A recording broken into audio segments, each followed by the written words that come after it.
We thought we had it all squared away, but it seems that one team just couldn't get away from us, and that is Syracuse. Will this be Dino Babers' final year with the Orange Men? We'll talk about their season, what they need to do, and how they're off to sort of a rocky start in recruiting. You are Locked On ACC, your daily podcast on the Atlantic Coast Conference. Part of the Locked On Podcast Network, your team every day.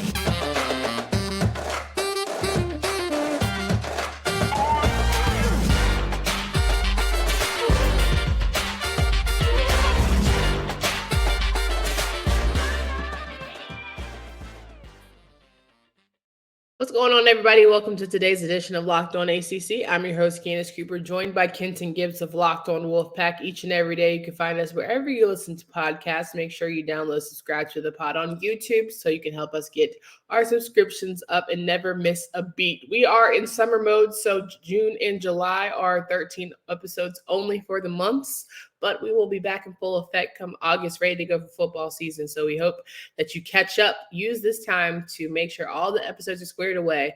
You check out our playlist and you're in the mix to get ready for what will be a very exciting 2023 ACC football season. Kenton, how you feeling? Ready to talk a little Syracuse today?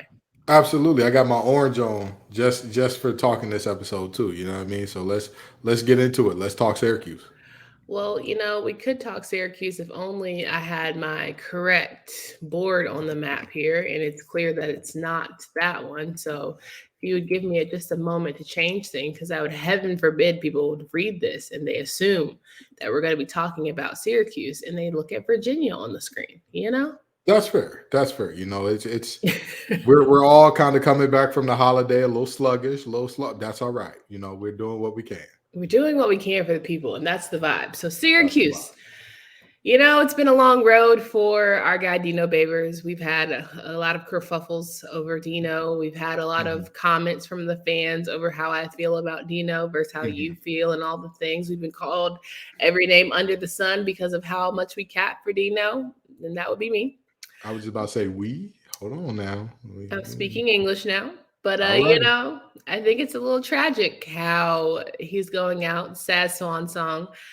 He's done all he can. He's had, a very interesting go with his quarterback selection and just the season. We'll always have that Clemson upset, right? We'll always have that 10-win season under our belt. And I think that, unfortunately, this could be the last one for Dino.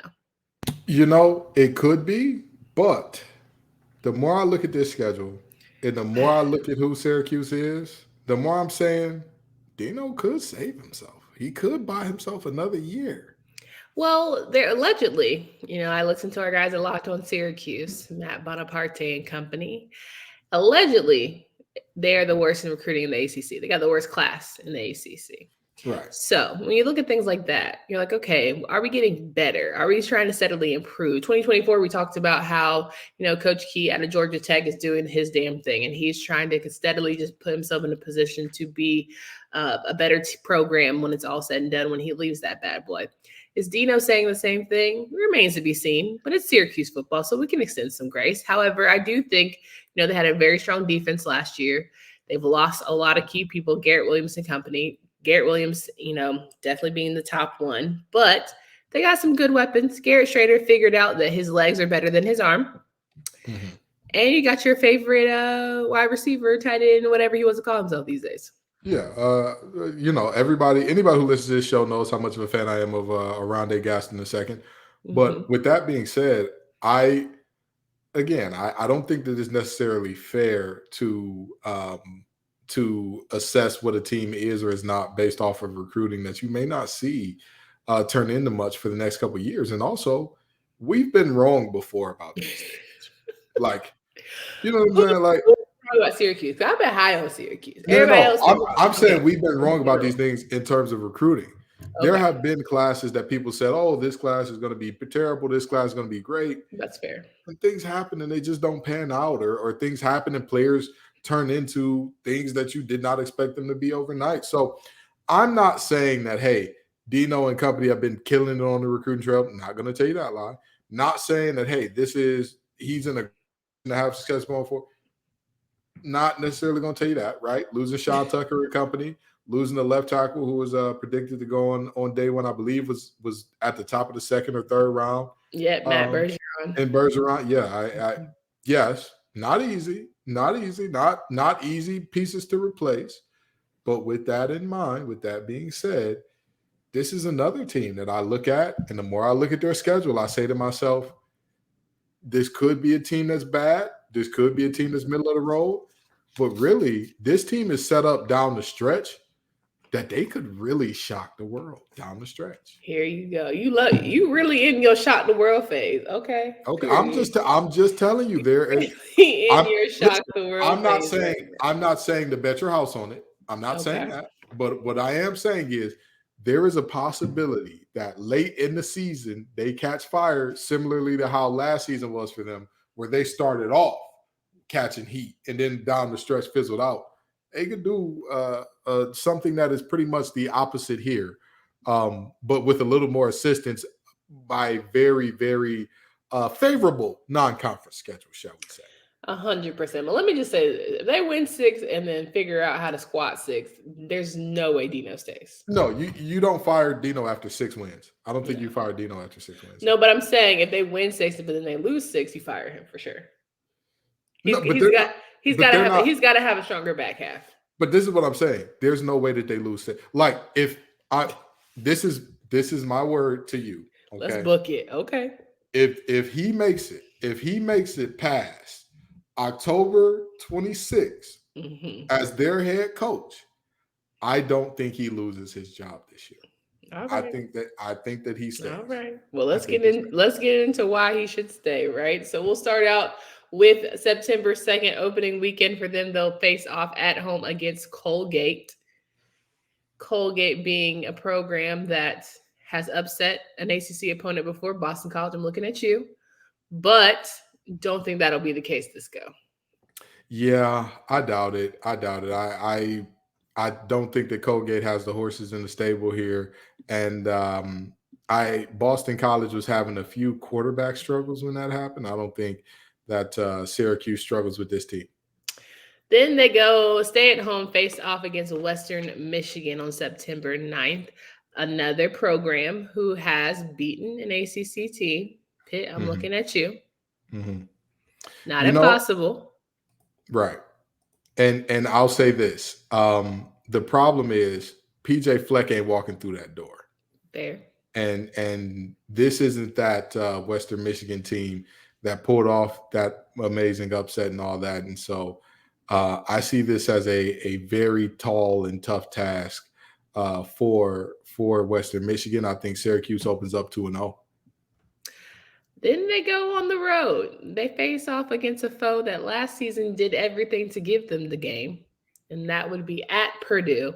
Now, if the Boilermakers have one circled on the calendar, this certainly would be the one because y'all got embarrassed for reasons that we'll never understand.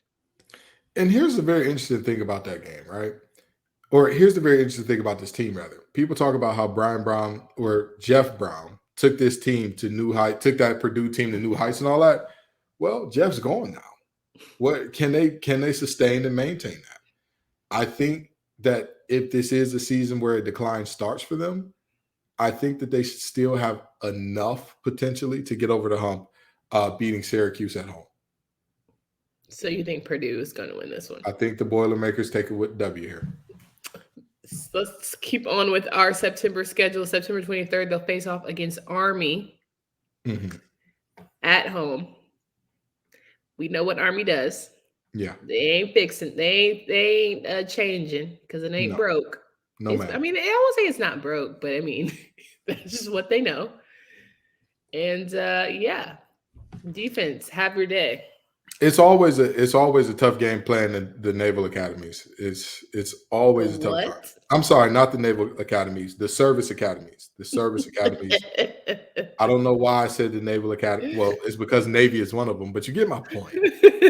See, first you made fun of me for the Ivy League thing, and now you're getting on me because I said naval academies instead of service academies. Stick to what you know, bro. I That's don't the catch. I ACC. can't catch a break. I can't catch a break. The ACC.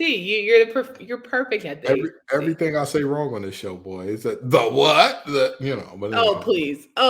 You're the king of correction. Don't you okay. dare All start. right. I'll do it. You know what? We're not gonna go there today. We can do it. We can do it. We're not gonna go there today. We're not Okay. gonna go there today. Okay.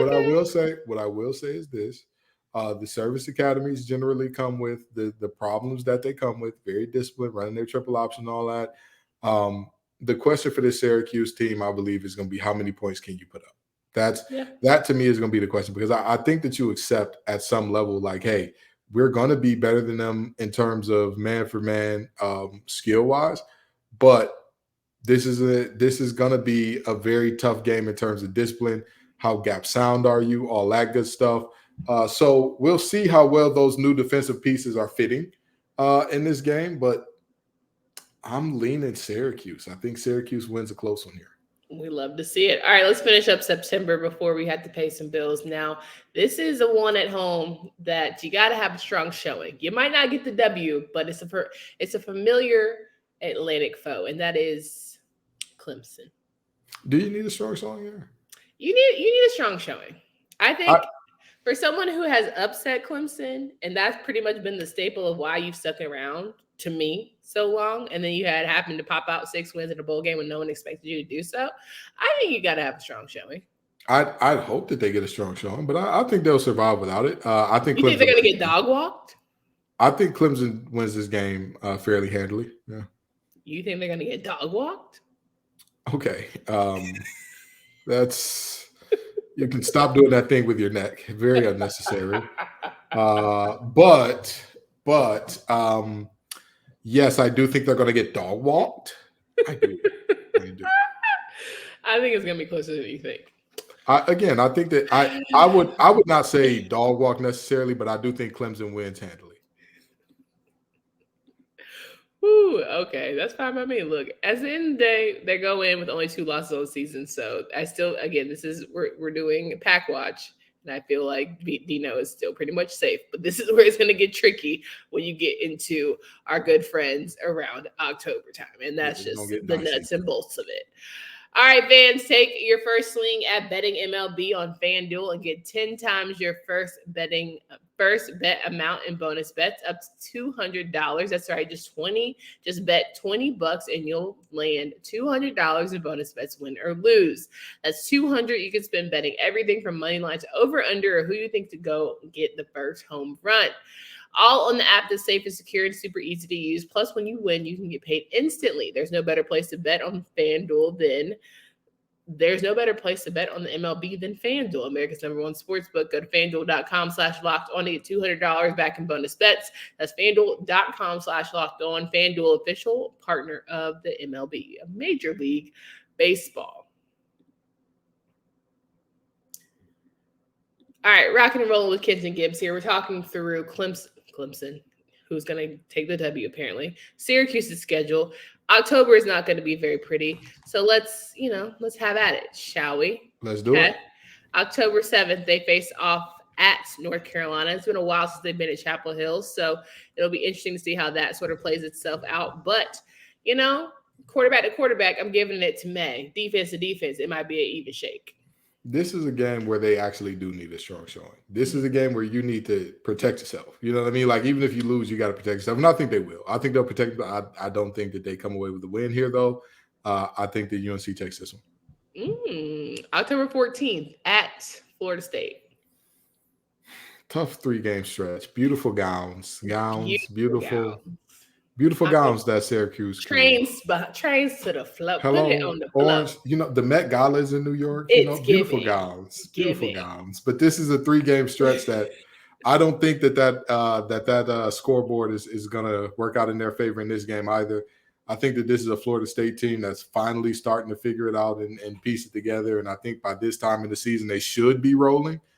So this is going to be a tough one for Syracuse. I'd argue that you have to put up a hell of a fight for these 3. You might not win them, but you better put up a good fight. But this is why I said, what was the date that I said? If they make it past this date, Dino going to keep his job? So October 21st, they have a bye week, and then October 26th, they're at Virginia Tech for Thursday Night Lights. If you do not perform well in those 3 games, if you get the wheels whooped off you in those 3 games, you have to come back strong against Virginia Tech. You have to. There is no ifs, ands, or buts about that. There is no try. You going to play at Lane Stadium on Thursday night and come out with a W? You better try your hardest, too. Yeah, this is like we said, this is a must-win game for Syracuse. More or less, because you're going to be coming off of a 3-game stretch where objectively winning any one of those games is a season changer for Syracuse. Sure. Winning any one of those 3. If you're close in all 3, it's really a season changer, and that people are now looking like, well, wait a minute. They're right there. They're on the precipice of being a really good team. So with that being said, if they come out of those games 0-3, you need to have a strong showing against Virginia Tech here. Precipice. Okay, SAT prep. You better use them words. On November 3rd, they'll play Boston College at home on a little Friday Night Lights action. I give them the dub here. Yeah. This is another one. You got to come away with it. I think that Moorhead and company and that offense will get better as they go along during the season. But by this point in the season, Hafley might not be there. So that's fair. If he's not there, Dino might not be there. It might be interim versus interim. You're not wrong. You're not wrong. If they lose to Virginia Tech, he might not make it out of October. I'm just gonna keep if they lose to Virginia Tech, he might not make it out the state of Virginia with the team. They might tell him, "Hey, brother, it ain't that far of a drive for Virginia to New York. Go ahead and get an Uber or something." And November 11th, they'll face off against Pitt in New York. Have a little special razzle dazzle in the Bronx, if you will.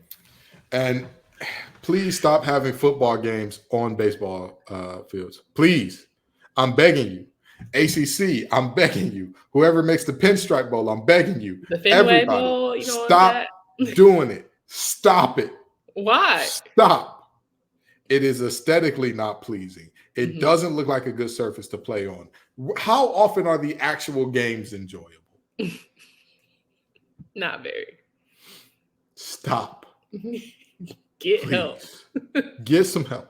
Knock it off. With that being said, get some help may also be what we're saying to Syracuse's defense here, or Syracuse's offense here, when Pitt's defense really gets rolling, if they can't give Shrader and Gaston much help there. But with that being said, by this time, they should be feeling a little confident. You coming off a 2-game winning streak in conference and all that good stuff. I think that they put up a good fight, but they lose a close one to Pitt here. All right. They're looking for their 6th win so they can get to a bowl game. Will it be in Atlanta at Georgia Tech on November 18th?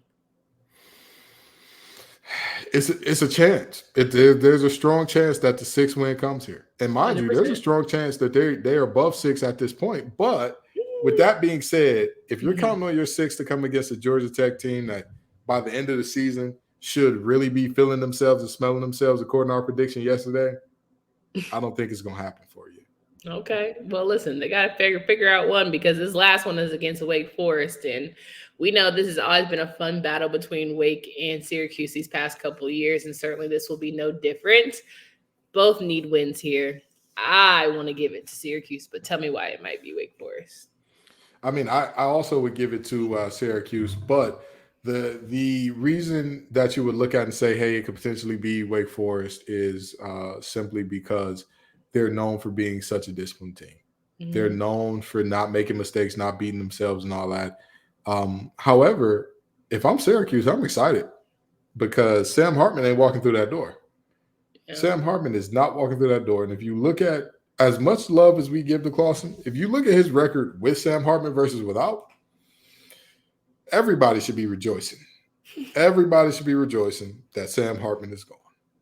Well, I think one of the biggest hiccups for Syracuse is their clock management and their, game management. And I think that's something that, when you go up against someone who's, so pristine and sound as Clawson, it's going to be a big issue for you. You have to have a perfect game. Well, let me ask you this. Who does clock management and game management? Who's normally responsible for that? Usually it might be the whole, like, I don't know, the head coach, offensive coordinator, quarterback. Okay. No, All right. it's the head coach. It's the head coach. And again, this is nothing personal against Dino. I don't have nothing personal against the man. I don't know him personally. I don't know his family either. Very nice. Sure. But you know what? This is a performance business. It doesn't matter how nice you are, how kind you are. You can make your words sweet like candy. At the end of the day, do you walk away with W's? Do you walk away with L's? How do you influence your team? Are you a part of them walking away with W's, or are you part of the reason they walk away with L's? Is this the end of the line for Dino Babers? I think he stays because it's hard to fire 6 wins at Syracuse. I think that's really hard to do. I mean, so you think they're going to get 6 wins? How many wins does Syracuse walk away with? I think for me, anywhere from like 5 to 8 is what I would see as like their like ceiling. I think he might be on the pipe. I don't know. I said ceiling to floor. Ceiling. If Shrader sets the ACC on fire and has an ACC Player of the Year type season, if they find a way, again, Gaston, we know him. He's a proven commodity.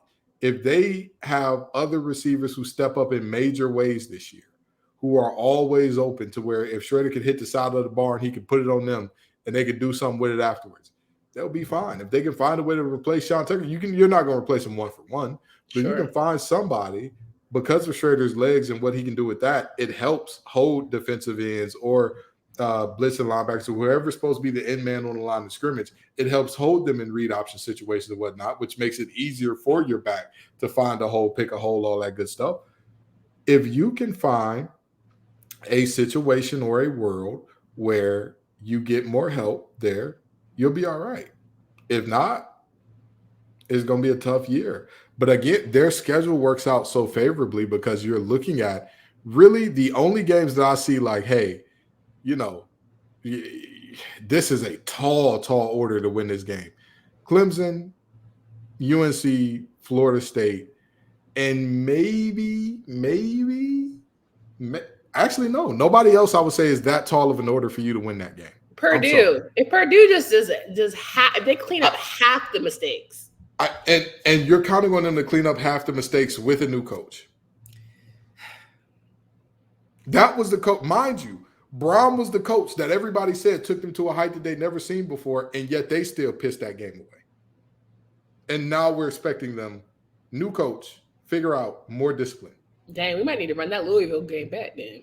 I mean, that Louisville episode back. I don't think that. Again, we saw how long it took Brown to turn, and I'm not saying that it took him an exponentially super long time, and he's a terrible coach. Actually, yeah. Not saying that. Let's stop because you know how Louisville fans. But I'm saying it took him 2-3 years to get that program rolling in the right direction. So I don't think that it coming into Louisville is an instantaneous boom. We're a 10-win team now. I don't. You know they like to tussle, so we ain't gonna go that route. No, but let's tussle. I don't care. All right. Well, all I'm saying is Syracuse fans, they also get a little tussly whenever. I remember, I can't even call his name. He got up all in the Twitter mentions talking about we were disrespecting Syracuse's defense and how great they were doing, blah, blah, blah. All I'm saying is find the 6 wins or you better come and put it on the floor. Listen, I think that they'll get to 6 wins this year. And again, I see a world where they don't get to 6. I also see a world where they get well above 6. I think Garrett's going to have to be healthy. Absolutely. Absolutely. Garrett cannot go down. If he goes down again like he did last year, yeah. It's going to be a real long season. Well, a real short season for Dino, but a real long season for Syracuse fans. But it can't just be on. I hear you. It's time. It's time. I mean, at the end of the day, at some point in time, you got to put up or shut up. And you can get away with having bad recruiting classes, like world's worst recruiting class type deals, if you're winning football games. You can't have both. You can't have no reason for optimism right now and no reason for optimism in the future. That's the reason Satterfield didn't get fired. He had reason for optimism even when Louisville was like, wait, why are we losing to this team? Wait, what's not happening? The recruiting class was there to say, hey, give him another year, give him another couple of years. He's bringing in lots of great guys. You can't have a terrible recruiting class and a bad season in year. What is this for Dino? 8, 9? You know, You right. You just can't do that. Pick a struggle. Okay. I pick up what you're putting down, big guy. I pick up what you're putting down. Absolutely. So they're not going to be the worst in the ACC. Say all that to say, which is right now. There's a couple people punching for the bottom. So as long as we feel like they're not going to be the worst, I think Dino stays, but it's going to be dicey. And I think they're going to need more than 6 for him to stay, but that's just me personally. All in all, I think it's going to be a great season, especially with no divisions. They're definitely going to put people in some positions where they're going to have to fight for that top spot. They could ruffle a few feathers, like teams like Clemson or Florida State. These are ones you just can't lose, right? When it comes to boils down to who you want to see in a championship matchup, you can't have this mulligan. Not Syracuse, but I digress. I agree 100%. And again, the reason that I look at Dino Babers and say it will be very hard to fire him if even if he goes 6-6 here is very simply, even if that were the case, you're still looking at, that's a tough time. You're not looking at a easy way to say, hey, Dino has been our worst coach in quite some time. Objectively speaking, some of the coaches that we've seen come through Syracuse have it hasn't been bad. It's been god awful, just complete and total, hey, what are we even doing here type of deal. So, if we're looking at Dino saying, hey, you're going to get fired because you haven't performed much, okay, sure. But I want you to go back through Syracuse's history and tell me how many coaches have been head and shoulders better. That's fair. But I also think, in this day and age and what NIL is and how can you go poach and convince and do you have the charisma to get a guy who wants to go to a North Carolina or Virginia Tech and say, hey, come up a few states higher, we'll really make it work for you. So it'll be interesting to see how it all trickles out. But I think that makes for a great ACC football season. Excited to see it all unfold. That is officially our last team. So check out our 2023 ACC football schedule playlist. Excuse me. You can see that on YouTube. You can follow along. Make sure you're good to go and ready for ACC kickoff, which Kenton will be there nice and ready to go and giving you all the good feedback. And of course, we'll be ready to go for the season with our predictions. Maybe we'll have a few more top fives from our Locked On Podcast Network family as we round out the rest of our season, as well as a few more final predictions about where we'll all land. Does that sound good to you, Kenton? Absolutely. Let's do it. Wonderful. For Candace Cooper and Kenton Gibbs, I hope you guys have had a great and safe 4th. You're looking closer to that weekend, and, Site says on Friday. Here we go. Till next time.